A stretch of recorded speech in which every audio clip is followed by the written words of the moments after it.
73 shot 4 take 1 action. ফুলে যদি এতই কাঁটা গোলাপটা তুই তুললি কেন? প্রেমে যদি এতই ব্যথা সেই প্রেমে তুই ভুললি কেন? কি গো ডাইরেক্টর সাহেব, আমি তো 60 বলে দিয়েছি, কাট তো আর বলতে পারি না, এবার তুমি কাটটা বলো। Got it. Excellent shot, excellent.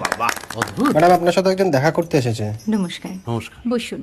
আপনার জন্য আমি চেক বইটা নিয়ে এসেছি ম্যাডাম। কি যেন নাম আপনার ডিরেক্টর সাহেব? পিনাকি মুখোটি। মুখুটি বাবু, আমি ভুতুরিয়া বাবুর কাছ থেকে পরে চেক নিয়ে নেব। আচ্ছা। আগে আপনার বাঁধানো বইটা দিন, দেখি, পড়ি, ভাবি। হ্যাঁ, না মানে সেটা এখনো ঠিক তৈরি হয়নি। ও, তাহলে সেটা আগে ঠিক করুন ভাই, তারপর চেক টেক হবে। কিছু যদি মনে না করেন ম্যাডাম, আপনার হাতে, আরে এটা তো কুমারীর চরিত্র, ওই আংটিটা। ওই যে বললাম ভাইটি, আগে আপনার বইটি রেডি করে আনুন। ও হ্যাঁ, আপনি বোধহয় জানেন না যে মায়া কুমারী তার আংটি কখনোই খোলে না। সে কুমারীর পাটেও খোলে না, বেধবার পাটেও খোলে না।